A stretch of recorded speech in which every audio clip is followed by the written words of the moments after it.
दोस्तों, मुसीबत में कोई आपका साथ नहीं देता। मेरी बात ध्यान से सुनना और समझना।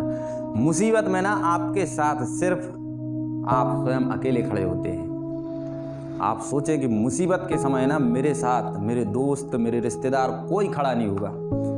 प्रभु श्री राम जब 18 साल की उम्र में राज तिलक होना था तो राज तिलक की बिल्कुल पूरी तैयारियां हो चुकी थी। और तैयारियां जैसी हुई तभी कैकेयी माँ ने दशरथ मतलब भगवान राम के पिता से वर मांग लिया, 14 साल का वनवास। सोचिए, परेशानियों के बारे में आज बात करते हैं कि परेशानियां क्या होती हैं। मेरे दोस्त, लोग कहते हैं कि हम बड़ा परेशान हैं। परेशान इंसान हो ही नहीं सकता। आप और हम, अगर कोई आपसे ये बात कहे कि हम बड़ा परेशान हैं दोस्तों, तो परेशान तो भगवान भी रहे यार। प्रभु श्री राम जब 18 साल की उम्र में वनवास के लिए गए तो मेरे दोस्त एक बात हमेशा ध्यान रखना, उन्होंने जाते समय अपनी माँ से सिर्फ और सिर्फ एक बात कही थी। जबकि ये बताइए, प्रभु श्री राम की कोई गलती थी क्या? प्रभु श्री राम की अगर कोई गलती हो तो राजा दशरथ ने वर दिया, माता ने मांग लिया, बताइए भगवान की क्या गलती थी? लेकिन उन्होंने कहा कि कोई बात नहीं। मेरे दोस्त, जिंदगी में आपको जब भी परेशानियां आए, जितनी भी मुसीबतें आपको घेर के खड़ी हो जाए ना, कभी भी अपने आप को कमजोर मत समझना, क्योंकि हमारे पास एग्जाम्पल है। मैं कोई आपके लिए मनगढ़ंत कहानी नहीं सुना रहा। आप अपने जीवन को जोड़कर देखिए इस घटना से, क्या मनोदशा रही होगी यार। 18 साल की उम्र में कह दिया गया कि आप जाइए, वन को निकल जाइए। उस बच्चे की मानसिकता सोचिए मेरे दोस्त। सुबह राज तिलक होना और माताजी ने वर मांग लिया कि 14 वर्ष का वनवास। एक मनोदशा की कल्पना कीजिए यार कि एक बालक की मनोदशा क्या होती है। आप जब भी परेशान होते हैं ना, तो आप सिर्फ और सिर्फ हम अपनी गलतियों का ठीकराना दूसरों के सर पे फोड़ते हैं। लेकिन प्रभु ने जाते जाते ना सिर्फ और सिर्फ एक बात कही थी कि कोई बात नहीं। देखो, जंगल जा रहे थे तो जंगल का मतलब कोई पार्क नहीं होता मेरे दोस्त। जंगल अगर आपको देखने हो ना, तो आप सतपुड़ा के जंगल जाइए। आप उसकी तरफ मुँह करके नहीं सोएंगे मेरे दोस्त, क्योंकि मैं एक बार गया हूँ। जंगल का मतलब जंगल होता है दोस्त। और सोचिएगा, भगवान रामचंद्र जब जंगल गए, वनवास गए, तो क्या कारपेट बिछे होंगे? नहीं। और एक चप्पल भी थी, वो भी भरत ने मांग ली। देखो परेशानियां किस तरह से लोगों के जीवन में आती हैं। एक चप्पल भी थी, वो भी भरत ने मांग ली कि भैया तुम्हारी चप्पल के बगैर ना भाई और कुछ मांग लेते, कपड़ा मांग लेते, अंगूठी मांग लेते, कोई भी गले की माला मांग लेते, लेकिन नहीं, चप्पल। और मजे की बात सुनिए, बात परेशानी पे हो रही।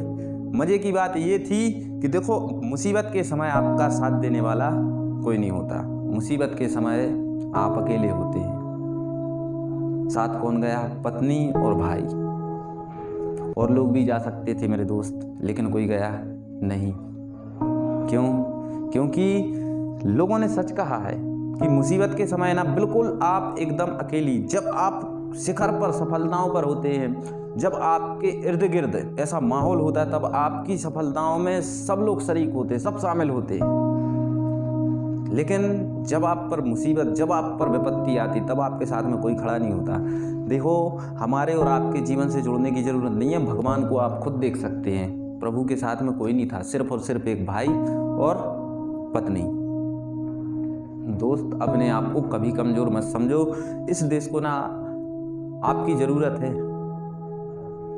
इस देश को सिर्फ और सिर्फ आप बदल सकते हैं, क्योंकि अब देश उस स्थिति में नहीं है मेरे दोस्त।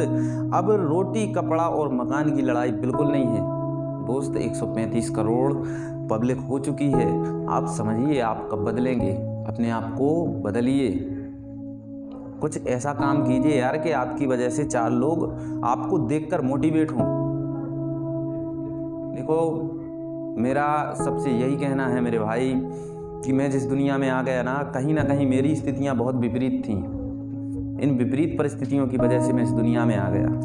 और मैं चाहता हूं कि जब मेरे जैसा इंसान इस दुनिया में आ सकता है, ये काम कर सकता है, तो 135 करोड़ में हर वो इंसान वो काम कर सकता है जो आज काम मैं कर रहा हूं।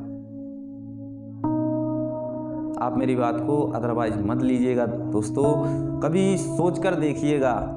लोग बोलते रहते परेशान है परेशान, मेरे दोस्त आप इतने परेशान नहीं होंगे जितने कि प्रभु भगवान स्वयं इतने परेशान रहे। आपको क्या परेशानी, हम इस दौर में हैं, हम ऐसे समय में पैदा हुए जहां पर तकनीक, टेक्नोलॉजी, सारी व्यवस्थाएं हैं। उस समय तो सोचिए मोबाइल नहीं थे। और मजे की बात, वनवास गए, पिताजी का देहांत हो गया। मनोदशा की कल्पना कीजिए आप मात्र, उम्र कितनी, 18 साल, और मन को निकल गए, पिताजी भी गुजर गए और पत्नी का हरण हो गया, पत्नी का हरण हो गया और साथ देने वाला भी कोई नहीं। अगर चाहते तो भरत से सेना मंगवा सकते थे मेरे दोस्त, अगर प्रभु श्री राम चाहते तो भरत से कह सकते थे, क्योंकि वनवास प्रभु श्री राम को हुआ था। सेना ना भेजें ऐसा तो कहीं नहीं कहा गया था, सेना तो ले सकते थे।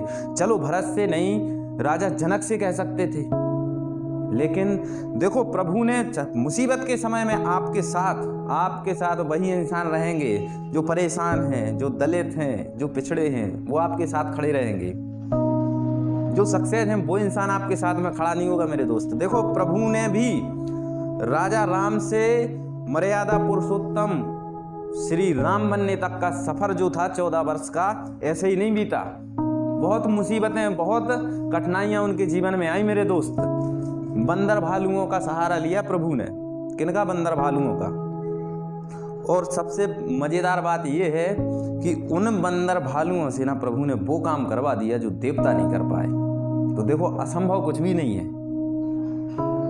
उसको मरवा दिया जिससे तीनों लोकों के देवी देवता डरते थे, और किन से? बंदर भालुओं से। और उसके घर में जाके ये कहानी है श्री राम से मर्यादा पुरुषोत्तम श्री राम बनने की। दोस्तों असंभव कुछ भी नहीं। मैं हमेशा हर वीडियो में एक बात कहता हूँ कि असंभव, इम्पॉसिबल जैसा कोई वर्ड, फेलियर जैसी कोई चीज़ होती नहीं, भाग्य किस्मत जैसी कोई चीज़ हो ही नहीं सकती। भाग्य और किस्मत ना बनाई जाती है मेरे दोस्त।